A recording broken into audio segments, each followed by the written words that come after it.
Welcome, beautiful souls. Happy Friday. Welcome to my tarot chat.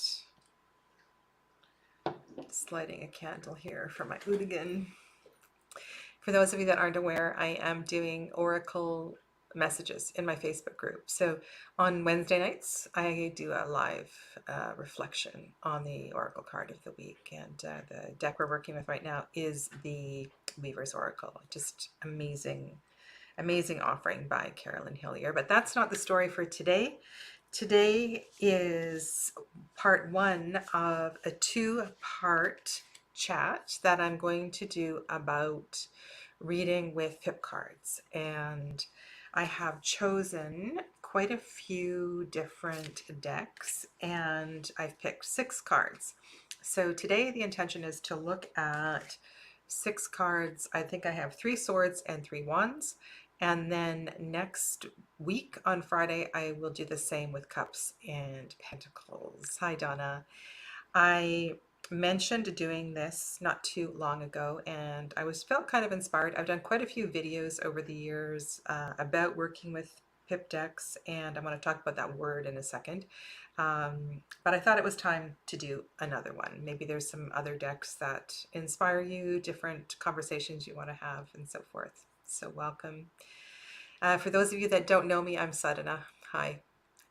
This is my channel, and if you're just strolling by here, I'm a tarot reader, healer, love to work with energy in lots of different ways, and very passionate about teaching tarot. So welcome. Thanks for joining me, and hi to Hannah as well too.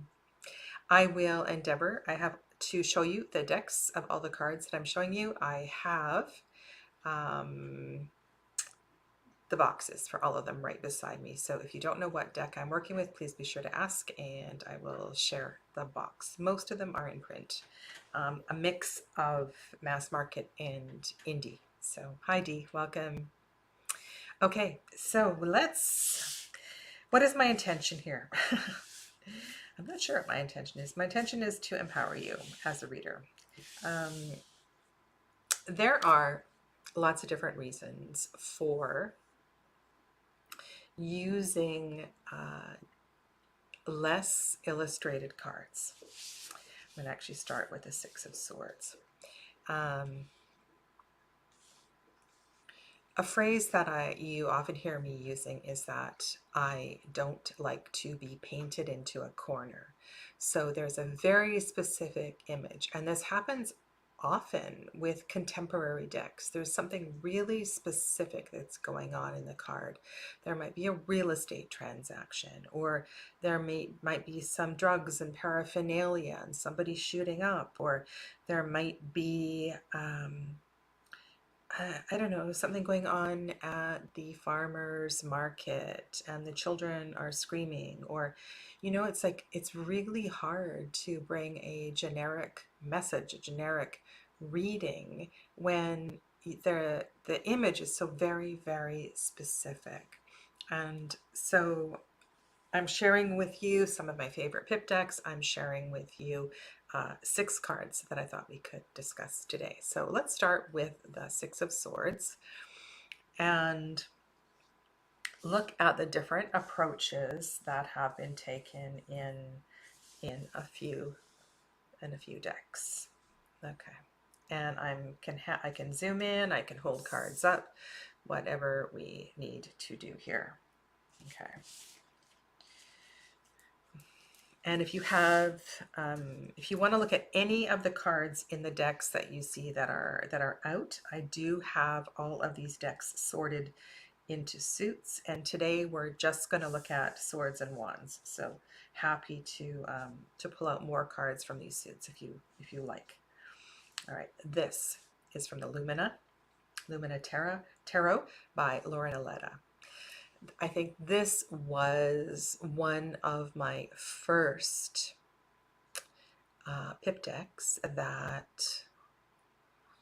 and it is not entirely a pip deck. So let's just talk about that definition first of all. So pips refer to the cards in a playing card deck. So the non-illustrated cards, often the Jack, Queen, and King are illustrated. Sometimes the ace is illustrated. Usually the ace is referred to as a pip too. And in tarot terms, a pip deck generally is one that has non-scenic minors. I think that's my favorite term, non-scenic. Now, if you look at all of these cards I'm showing you, there is scenery, but what there is not is humans. What there is not is humans to look at facings, the direction which way certain people are facing. But we can look at facings in plants, in the way hands are being held. Um, there's a lot of things that we can look at. Now, Six of Swords. So Six of Swords is a card that comes in the middle of this rather challenging suit that takes us from a very rather difficult card. So all of the fives in tarot, no matter what system you're working with, tend to reflect a sense of chaos. I also consider the fives as a fundamental place in the journey where we have to face something. We have to make a decision whether we're going to find the strength to go forward or we need to go back and regroup. The fives are challenging for a reason, and I really think that when the fives show up in a reason, we're really being asked to stand up, to show up, and to, put on our, I really don't like this expression, but, put on your big girl panties and let's do this, because you can do this. You wouldn't be given a five if you couldn't manage it. Now, the Six of Swords takes us on to the next step. And so you can see in the Lumina Tarot the stars, the sky. The sky is opening. The storm has passed, and there's just this real. I don't know how many of you like to look out into the night sky, but sometimes it is everything, and it can lift your spirits so much. It's really something. Now, in this particular deck here, the Vindur, which is a great deck for working with the Suit of Swords, by the way. And it is, I believe the name of the deck is Wind in English. So it makes sense that this deck is really good in the Suit of Swords. And one of the things I like about this particular Six of Swords is the sense of release, the sense of letting go. Hello, Scarlet Moon. Welcome to you. Lydianne, did I say hi? Welcome. There's just a sense of lightening, and not as in a thunderbolt strike, but as in less weight, less responsibility, higher frequency. So there's a sense of rising up. In the Wild Unknown Tarot, we move from, it almost feels like you're in a well, and at the bottom of the well with all the swords, and then the rainbow is above, and so there is spirit above, there is spirit in the distance, there is a lighter energy, a higher frequency. Yeah, it's, I don't need to be discussing three people in a boat. I do work with numerology. I do work with the chakras and some of the Kabbalistic associations. Number 6 is a really beautiful number. Number 6 is in the middle of the tree of life. It's in the middle of the chakra system. It is the heart. It is the place of peace and harmony.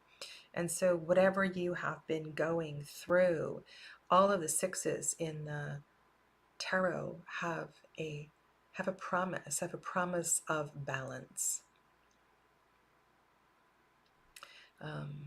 So yeah, and this one here, this is Bakara Whitner's deck, home something, Way Home Tarot. I've always been intrigued with the Six of Swords.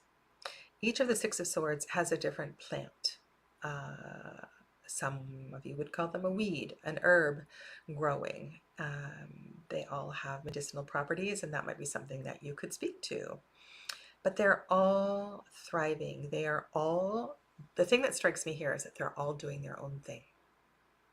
They're doing They're blooming into who they are supposed to be, or who they are destined to be, or who they believe they are, and they are growing strong and tall and upward. And they are replacing the sharp part of, by Lydiane, they're replacing the sharp part of the sword. It's like there is new life. Something is thriving here. The butterfly symbol is really powerful as well too. This is the Transient Tarot, the Transient Light Tarot by Ari Weisner. This is a gorgeous, gorgeous scene, and I want to say that this is the whole deck is very cleverly illustrated. I think the intention with Ari's work is to be, what's the term? It's not, it's gender neutral, it's culture neutral, and so forth. Yes, Hannah, just so much space for interpretation. And look at the similarity of the night sky and the stars that we see in the Transient Light Tarot and in the Lumina Tarot, right? There's this openness. So not only do these cards in general give us more space, but the meaning of this particular card is about that. Now, of course, there can be a sense of fear with this. We don't know where we're going. We really don't, but we know that we must go. Now, if you have studied the tarot, you know that the number 7, the Chariot card, it takes us forward. And here in the 6, we're in this place of comfort and beauty. We haven't quite gone anywhere. It's the impetus of the 7 that will guide us. And so we're just really kind of, rolling in the wildflowers, so to speak. Yeah. This is a new deck to me. I haven't actually done any readings with it. I said I was going to do a video on all of the decks that were sort of an impulse. You're actually looking at a few of them here. Impulse purchase from the Alley Man Tarot. So yeah, I'm going to do a video. I think Alley Man made me do it, and tell you why Alley Man made me do it. And the Neon Tarot was one of them. In the Alley Man Tarot, there was the 4 of Pentacles, which is one of the most beautiful 4 of Pentacles I've ever seen. I'll be sure to share it next week. This is a really beautiful 6 of Swords. And yes, Neon Tarot has some different interpretations. If you're not familiar and you can't quite get what I'm saying, this is Neon Tarot. I know you haven't seen it on my channel before. I may have shared 1 or 2 cards with you. This is really quite poignant, and I know we do have a face in this card. And I think there's a lot of emotion that can arise here. The Suit of Swords is a very emotional suit. There's so many ways we can tap into these pip cards, and that is also understanding the journey. Now this will vary on how you work with tarot. If you come from a Golden Dawn tradition, the Suit of Swords follows the Suit of Cups. And if you think about the accumulation of emotions and energy that arises in the Suit of Cups, it's almost as if when we enter into the Suit of Swords, we really need to step a little bit more into the left brain and become a little more analytical. Perhaps the emotional, we can also tap into our intuition here, but there's a need for mindfulness. I think that's a really good word. And in this 6 of Swords, I really feel, I'm talking about the Neon, there's this, it really acknowledges the fear around, well, the chaos. At least when I was in the chaos, I knew what was going on. But now, I'm in this place of calm, but you know what lies ahead. And I just feel like in working with, I'm really excited to start working with a neon tarot because I think I could um, really open up and help some um, clients to open up and move in a new direction. Yeah. And it's funny when I'm looking at Ari's deck here, I'm almost reminded of one of James R. Eads' decks as well too. I think it would be, I'd say something about the suit of water in that deck is really, really beautiful. Yeah. So if I was to take this apart in pieces, how to read with non-scenic pips, and the ones I'm showing you are pretty scenic. We're not just looking at 6 swords and nothing else in the background. One is to look for other symbols in the cards. Look for contrast between light and dark. If there are other symbols that you connect with, then lean into those other symbols. And honestly, I don't know the last time I read Bakara Whitner's guidebook that goes with the Way Home Tarot. But you know, if you just talk the card, there's a lot that can come through. And maybe for some reason that the yarrow on the left side of the card is speaking to you, and you have just, you have a connection with it. So go with it. Read the yarrow because you need to read the yarrow. And I think this is another beauty of less is more, is that it allows you to go where you need to go. And it's very, very, fulfilling to have more space in your readings. Yeah. Okay. Let's have a look at another card, and hopefully I will. I really wanted to talk about this card. This is the Four of Swords. This is Ari's deck again. This is Pagan Otherworlds. This is, what is this? Vision Quest. And I have another neon card here. Sorry, I ran out of time, and this is the last card that I picked, but I definitely wanted to talk about the Four of Swords. And as I was pulling out these cards, particularly, I guess, these two, Pagan Otherworlds and the Transient Light Tarot, what struck me was the 3 swords hanging above. Almost as if one had put the actual 3 of Swords card, the energy of the 3 of Swords, on a shelf to give it some space. There's a separation between one sword that is either lying down or one that is larger, connected to the ground, and it's giving space for the 3 of Swords. I just feel 3 of Swords energy, which is often connected to grief or loss of some kind, it's a hard one for a lot of people, and we like to jump through it. And I feel like this card here gives us permission to not race through.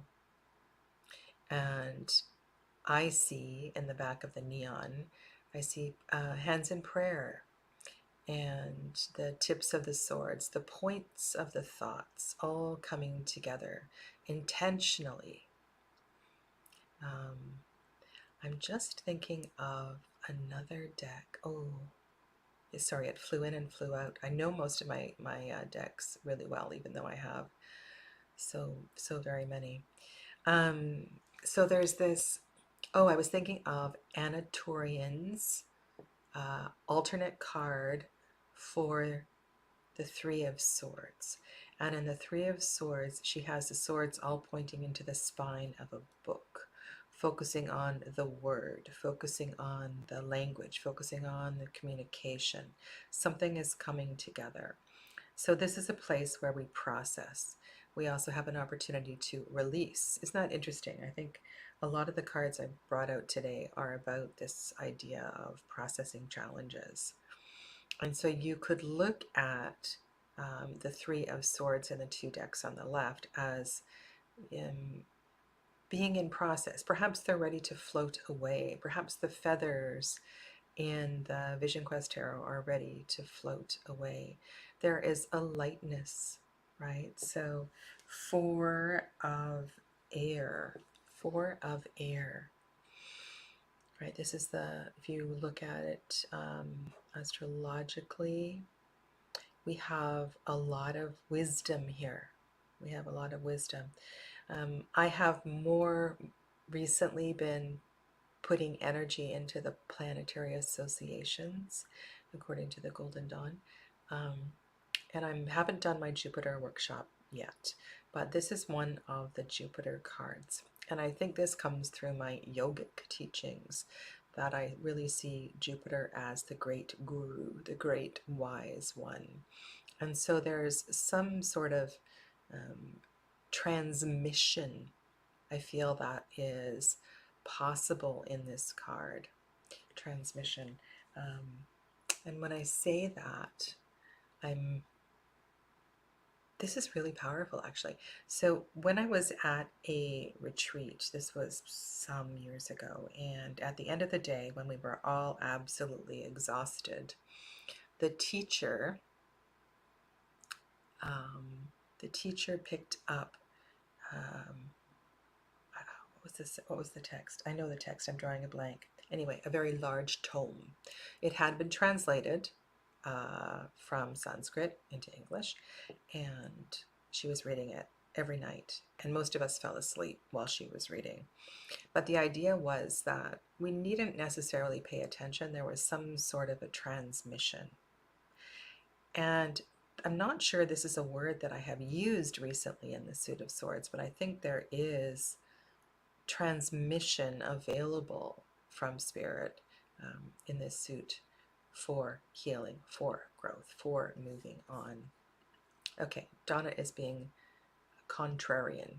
I prefer straight up pip decks rather than the ones that are partially pips, but also pointing to the RWS deck meanings. You know what? I am sharing with you this 2 weeks a particular kind of card, and I feel like this is the middle road. This is the middle road for those people who haven't mastered either their meanings through Tarot de Marseille, or they haven't studied a lot of numerology. So I think these sorts of decks are sort of a middle ground. Yeah, they're a middle ground. A little bit easier, perhaps, if you're new to this sort of thing. Or maybe that's why I shared these. Okay, let's do another one.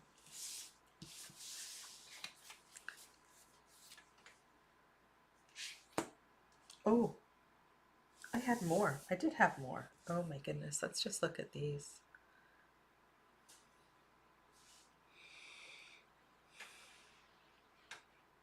These are so beautiful.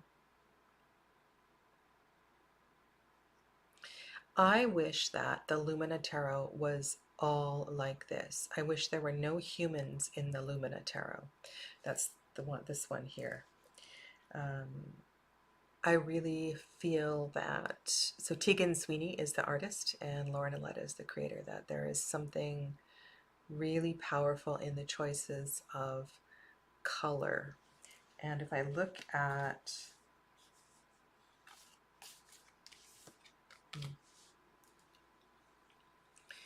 so one of the things I do when I'm looking at which way swords are pointing, and if we look at this in, let's look at this in terms of the Two of Swords, because this is a good example.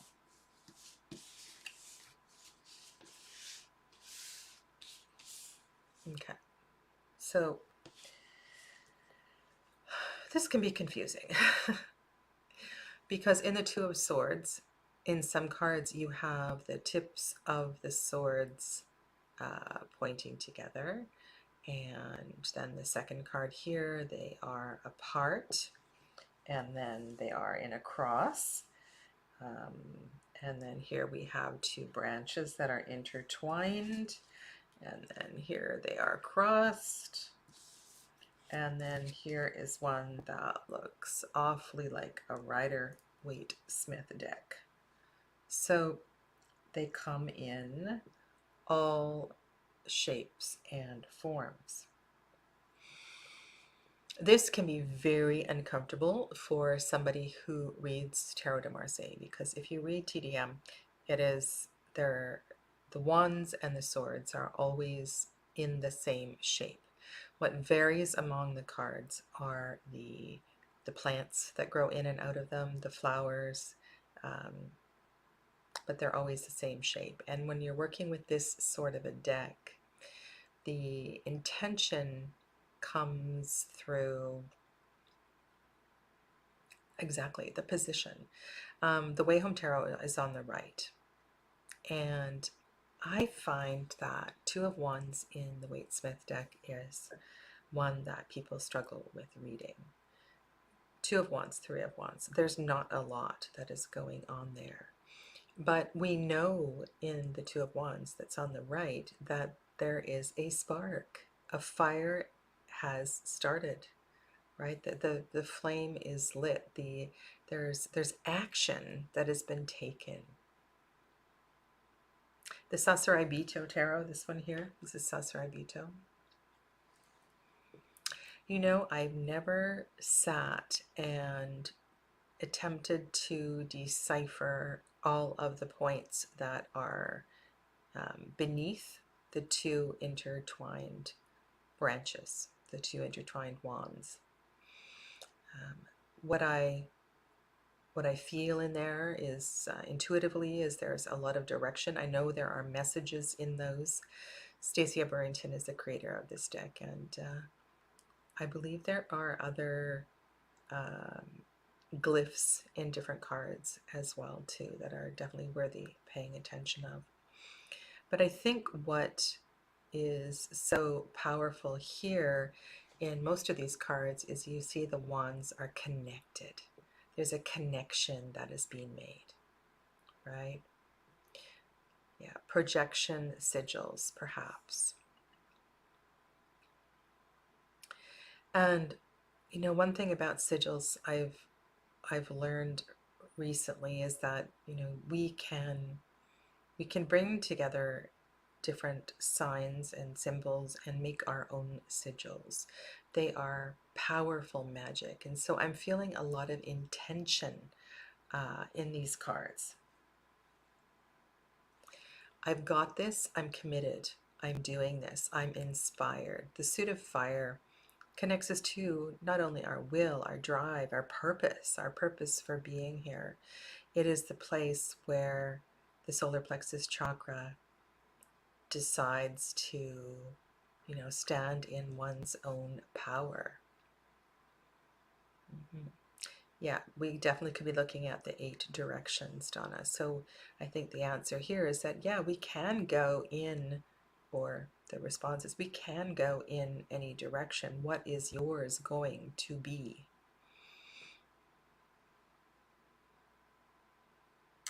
If you see poppies in the foreground of the Vision Quest card, you might see that the poppy energy is behind you.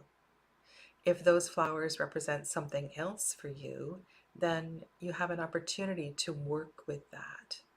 It may mean nothing. You could see a rising sun in the distance. You may see a setting sun, and that is going to that might change depending on the reading that you have.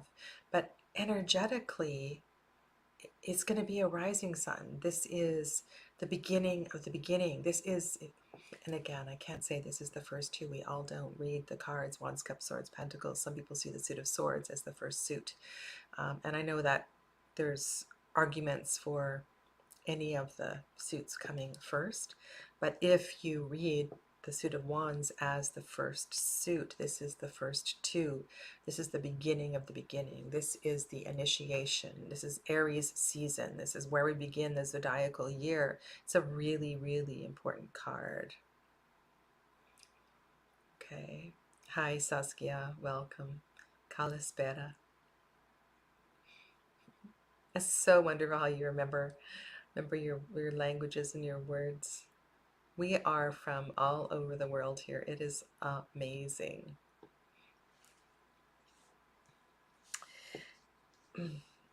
In the Lily White Tarot,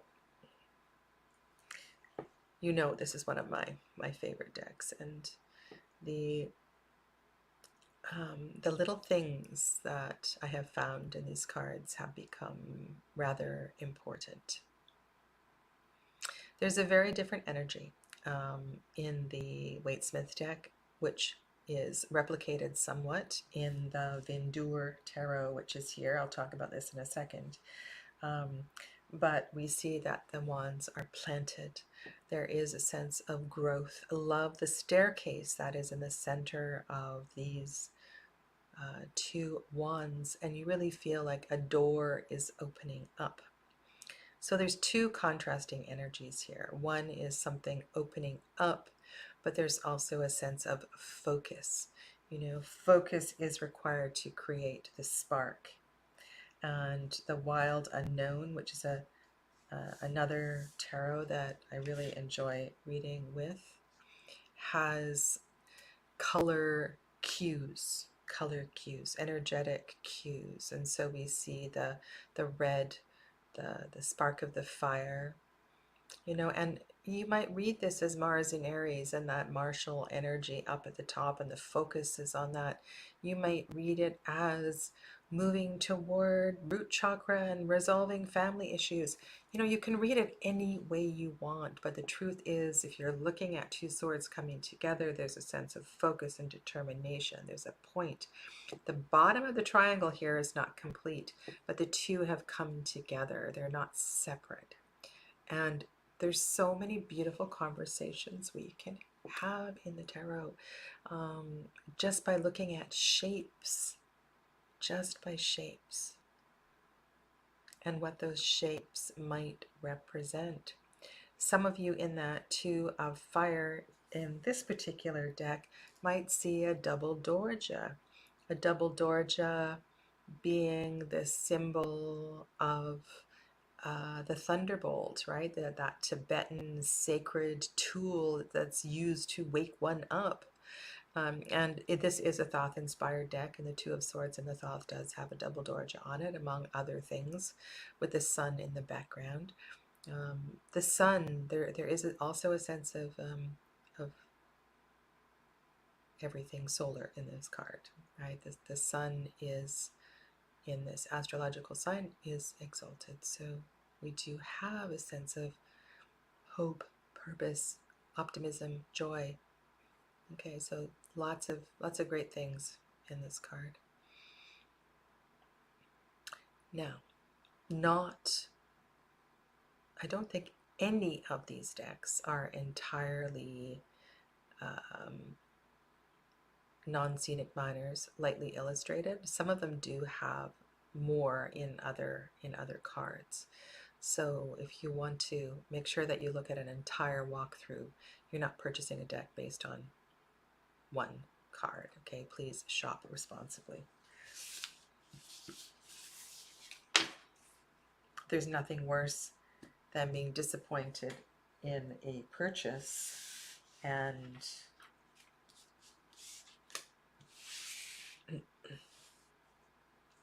one of you was talking about the Eight of Swords. Let's go there.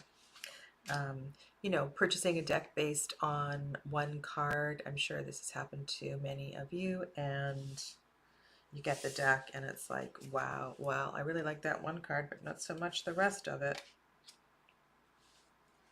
Okay, Eight of Swords. There are, this is the Field Tarot. There are this middle range of decks that I'm sharing with you here today. A few of them that have keywords on them.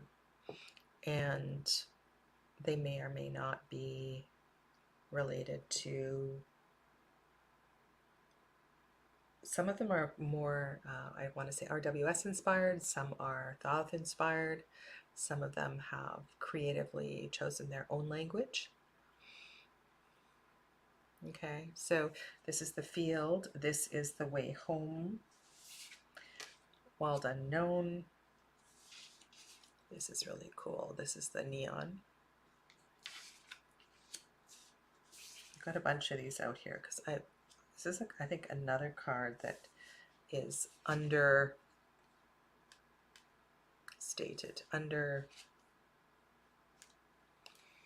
you know, certain cards we tend to be very glib about, I find, in a tarot reading.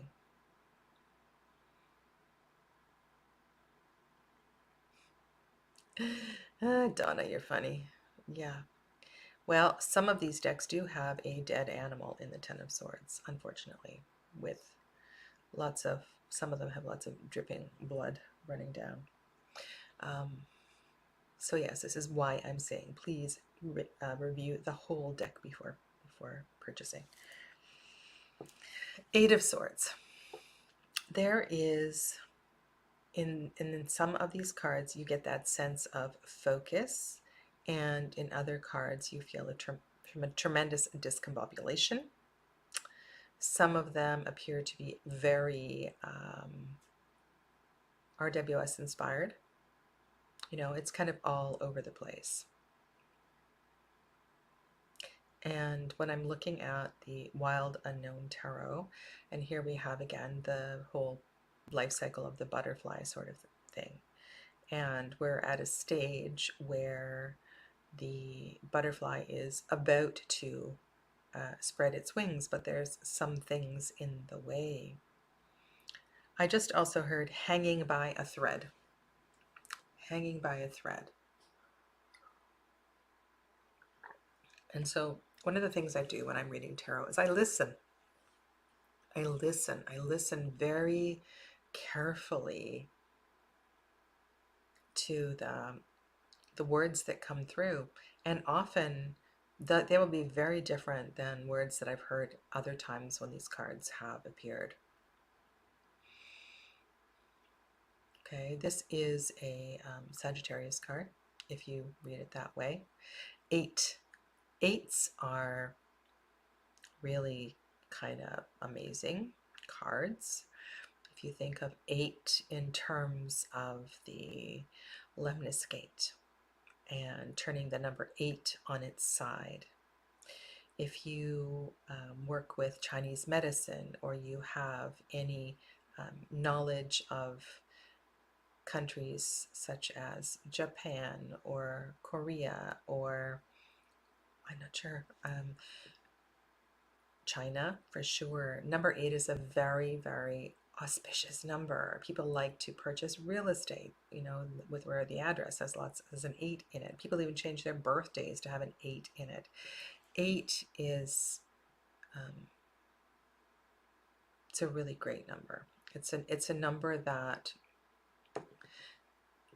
for me, I tend to look at it in terms of we really are leveling up. And I think the fear here, I think the place where we get stuck in this card is that, and it was, you know, I said something like about this in the Six of Swords.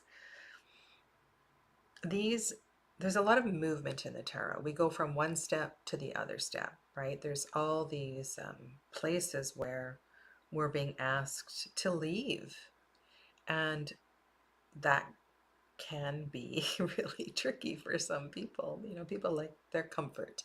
They like the status quo.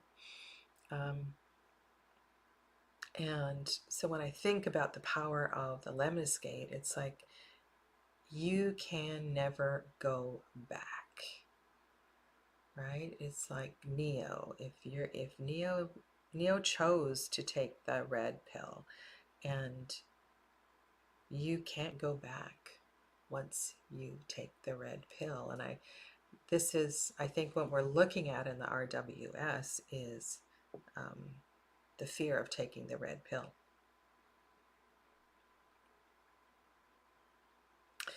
Now, something else that I'm looking at here is the light. The light. The little bug in the Way Home Tarot, the firefly. And there's a candle. This little deck, what is this one called? This is the Trinity. This is also, this was a whim purchase for me because I really liked what Ari Weisner stands for in their deck. This is another Ari Weisner deck, and I love little decks, so that's why I purchased the Trinity. Where am I going with this? The light. Don't diminish your light. Don't deny your light. That's something that I was thinking about, looking at that little bug on its back, feeling overwhelmed by all the big guys. And I think there's a message here in that about not denying your light, letting your light shine. And despite the rather chaotic energy in the Vindur Tarot, there is, I don't know, there's something kind of powerful there with all of those swords coming together. You know the game Pickup Sticks? That's maybe there's something about this in choosing carefully. Choosing carefully. Somebody mentioned the butterfly expanding its wings despite all of those swords around it. Somehow it manages to do that. I think choosing your path or being really mindful is important. And sometimes when I get stuck on a card, I go back to the previous one and I remind myself where we have come from. So 7 of Swords can be kind of a tricky place, and perhaps we are doubting our decisions, doubting the move. Remember I was saying how 7s are about movement? So there may be some self-doubt on this card. One of the things I like about the Neon Tarot are all of the shapes. So we have the circle shape, we have 2 squares, and sometimes when I'm working with the number 8, I do work with a lemniscate energy. The idea of, you know, when you come back to the center of the lemniscate, you're kind of moving up. You can never go back, sort of thing. But also as a double 4. And in the Trinity Tarot, you also see the idea of 2 4s building on another.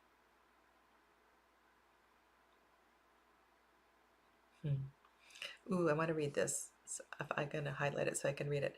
When the Dalai Lama was asked if he believed in reincarnations, he said, if there is, then he hoped to come back where people are in desperate need to be with them.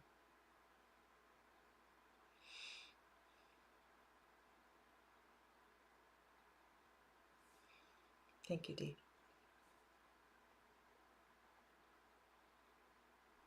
So that's another thing you can do, right? You can work with the doubling of numbers. So looking at the 8 as a 4 plus a 4. And perhaps there are 4s in a reading, so you can compare and contrast the multiples of 4 and 8. Maybe you have a 12. Maybe you have a 12. You may look as the Knights as 12, or you may look, maybe the Hangman is showing up. There's a lot of ways we can read these cards. There is so much freedom, and nobody's going to distract you by looking at a real estate sign or something else that feels so very limiting. Right? You have freedom to trust your intuition a little bit more when there's less going on in the cards. And then we have another butterfly who's flying away in that back of this card here. Okay, let's do one more.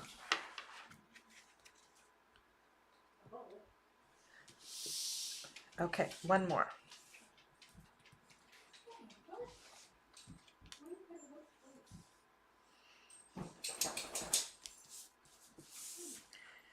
Okay.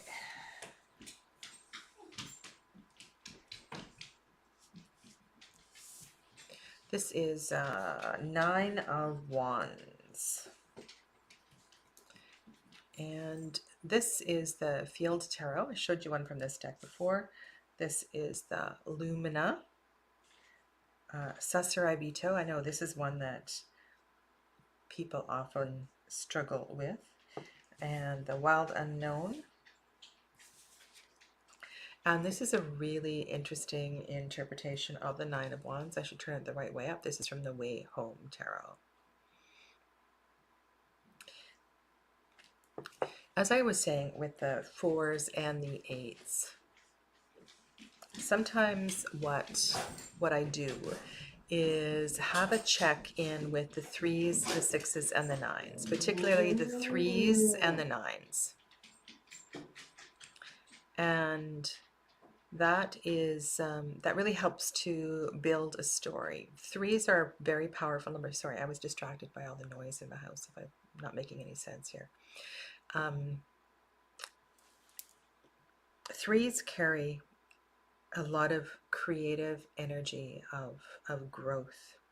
And by the time we get to the 9s, we've come through the first triplicity, the second, and now the third. So there's a sense of fullness, of completion.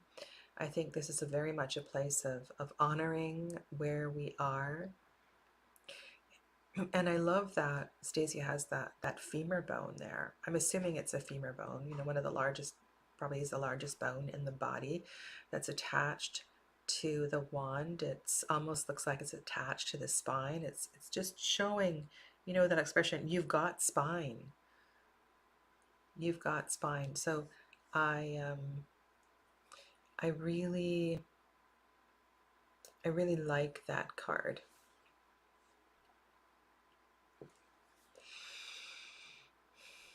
Nine of Wands in the Wild Unknown. Yeah, you know, one of the things I see in those branches is that those branches are, there's a lot that is coming off. I don't want to say, you know, there's a lot of twigs that's on them. The path is not entirely clear. The path is a little prickly, but yet it is another card that shows us about forward motion. The Wild Unknown has a lot of moons in the card, and this is a moon card. And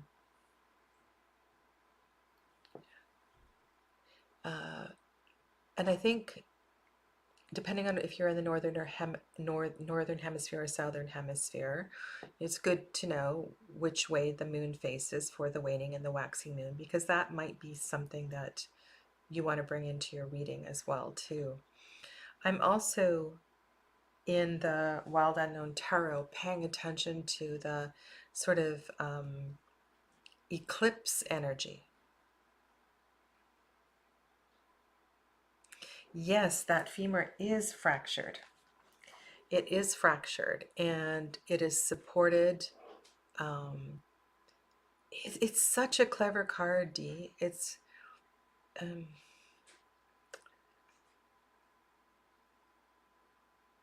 it will heal. You will heal.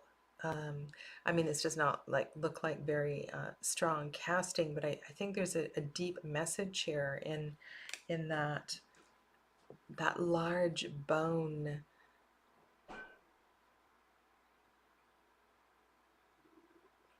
I think Nine of Wands can be disillusioning. It can disillusion a lot of people.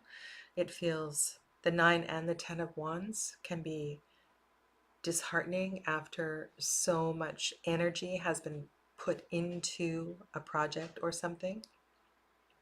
And so these cards feel, oh,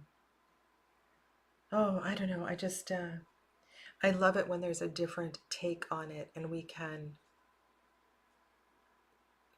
talk about a broken bone, and the significance of healing bones and so forth. I do. I feel a lot of compassion as well too. A lot of compassion.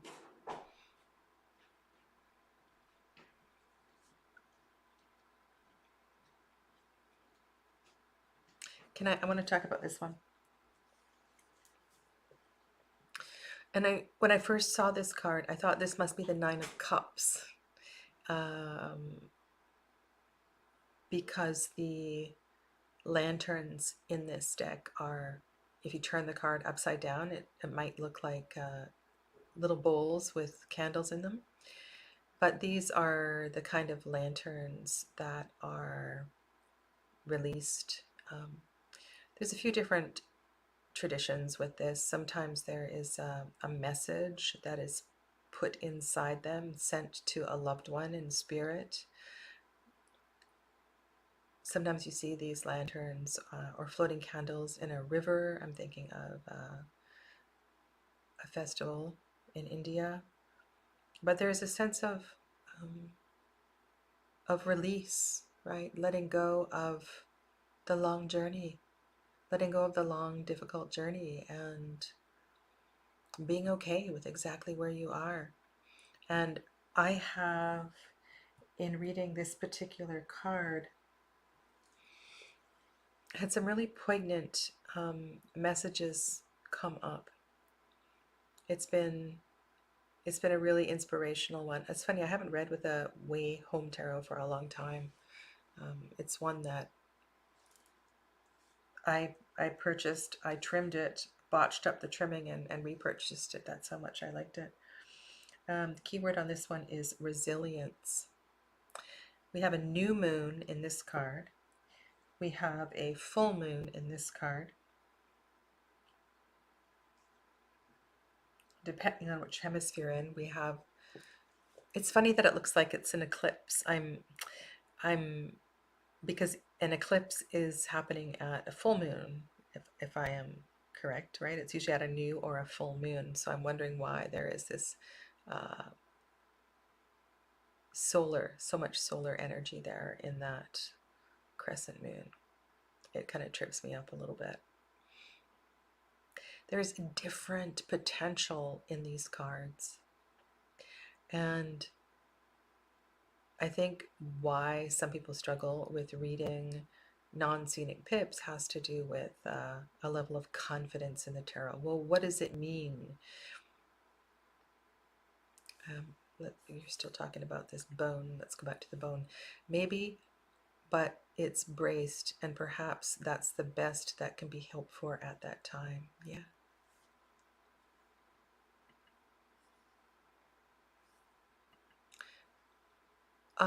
Maybe.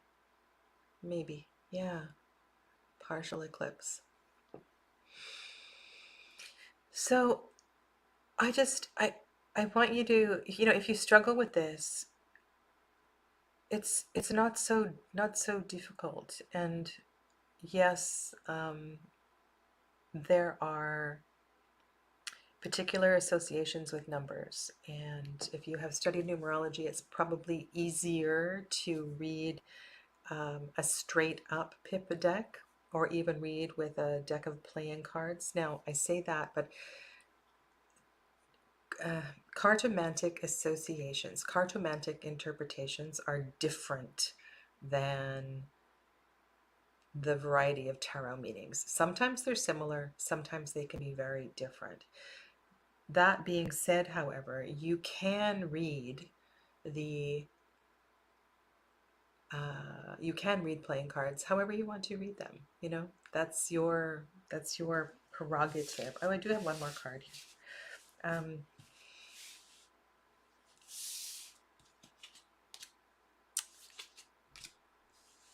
This is Seven of Wands. Again, Sasrabito. This is Anima Mundi. Trinity. Wild Unknown. This is Lily White. Vision Quest. And this is Way Home.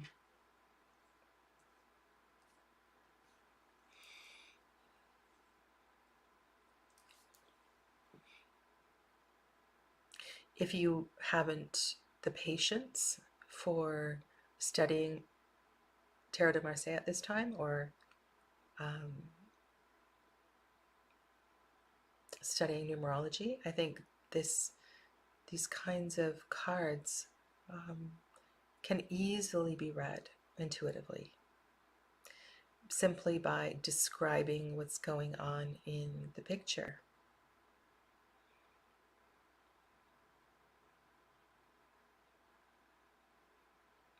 I remember one time I was doing a reading with this card, and there was a scene in a movie that flashed in my eyes, and I spoke, I referred to it, and somebody said, "Oh, wow, yes, I know exactly what you're talking about." And there was this immediate connection. And I can't for the life of me remember what that movie was right now, but I can see three people on each side supporting the light in the end. And you know, that light could be moving towards us, and it could have walked away, going off on its own. There's lots of ways that you can interpret this. In a RWS Seven of Wands, we see somebody overhead on higher ground, and there are 6 wands below. This is another one of these 7 cards where we're moving away from comfort. We're moving away from a place of safety and peace and calm, and we need to explore, I think, our authenticity, explore what we stand for, explore who we are. And the symbol of the candle flame is a very, very powerful symbol. The flame can represent the soul. The flame can represent the soul. So you have, and some people might take that to be a chakra association, but it's really beautiful to see something as simple. And I cannot call these cards simple. There's a lot of energy put into the art in these cards. And I say that respectfully to all of these artists who have designed these cards. The position of the wands is significant. The color of the wands is significant.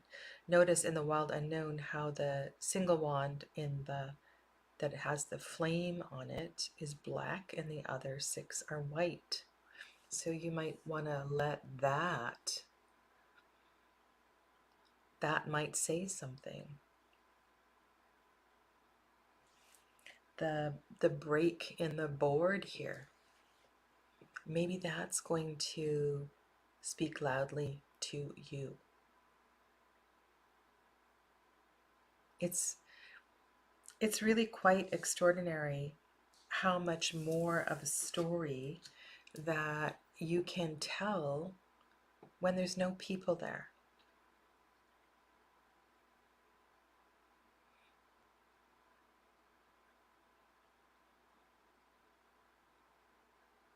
It's open.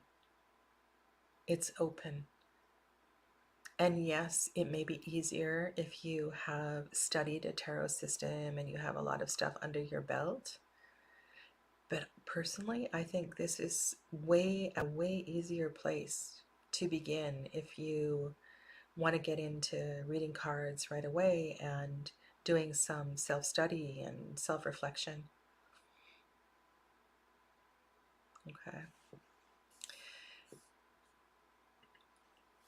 These are just some musings on reading this type of a deck. And if you have other questions, please be sure to come back and leave a comment below.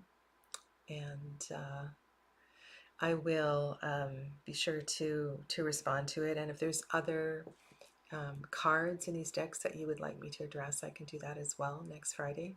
But I thought next Friday I would pull out some Cups and Pentacles and we can go on from there. Okay. I want to wish you a lovely rest of your weekend, and nice to see you, Scarlet Moon. I don't think I've seen you before and on my channel. Yeah.